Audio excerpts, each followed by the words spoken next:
can't think of the right phrase right now, but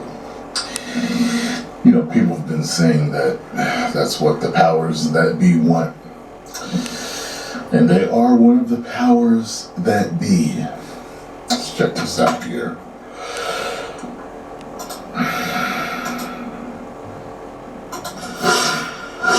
Well, a new Pentagon report says that China is rapidly expanding its nuclear arsenal, nearly tripling it under the Biden administration.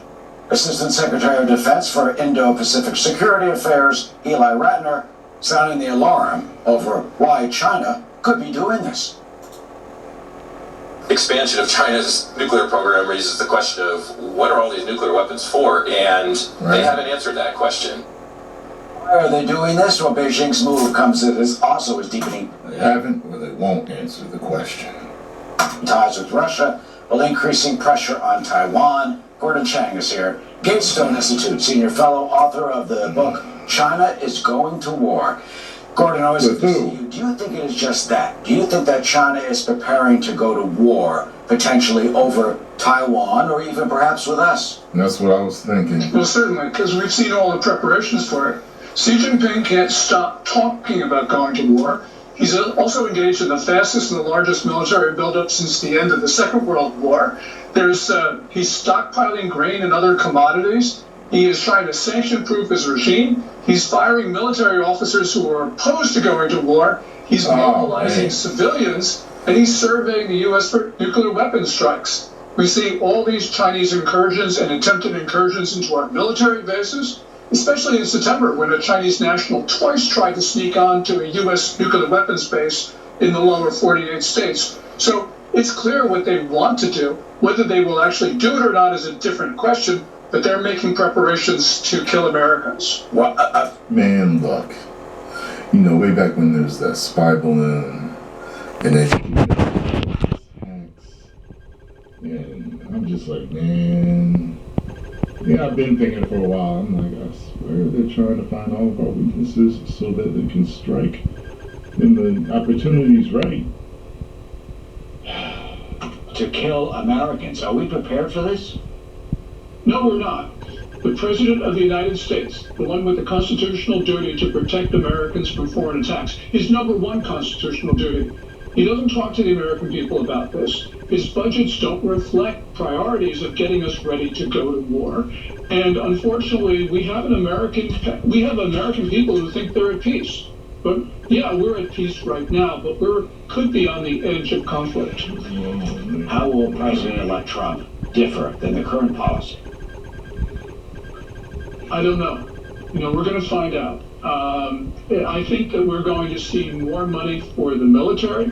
We're going to also see an emphasis on war-fighting capacity, as opposed to, for instance, DEI and other things that the Pentagon has been pushing.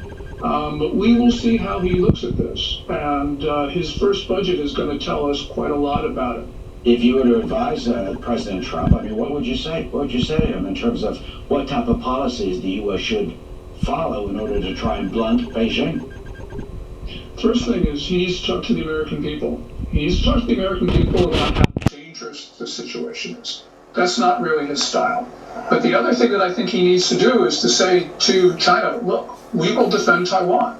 And if we do that, China will not attack because it doesn't want the casualties, even if they think that they can take the place. I hope that's true. But again, that's not President Trump's style. And when asked the question during the campaign, he said, I'm not going to tell you what I'm going to do with regard to Taiwan. So these are questions which remain to be answered. The one good thing is that I think he will speed up arms sales to Taiwan. And that. So is that because he doesn't want to show his hand? Or. That's what I'm thinking. He doesn't want to show his hand. He doesn't want them to know. He's not in office yet. Don't speak too soon because preparations could be made to combat what you're going to do, type of thing. That'll be a message to Beijing. But whether that's sufficient, I'm not sure. And finally, what do you predict? How do we go down this road? And at what point does it become untenable? And what point is there a potential clash, if there ever is one? The problem is the world's falling apart. They've got all of these wars around the world. China's involved in 3 proxy wars right now: Ukraine, North Africa, and the Middle East, and is threatening to go to war. One thing we know, Xi Jinping may not have made the decision to go to war yet, but he's made the decision to risk war.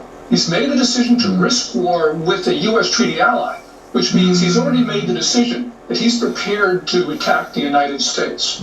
So we have got to get that message across to the American public, and especially to the Pentagon, which thinks it's at peacetime. There's no sense of urgency that is really necessary to meet the Chinese challenge right now. Heard about that emergency meeting that Biden and Harris had. Wonder what that was about. Gordon Chang with a chilling warning that China is prepared to attack the United States and kill Americans. A major obstacle and a major challenge for the incoming Trump administration. Gordon, senior fellow at the Gaystone Institute and author. Thank you. Click here to subscribe. Good boy, man. I can't wait till Trump gets in office. Hurry up, man. I'm concerned about these next few weeks. Let me know what y'all think.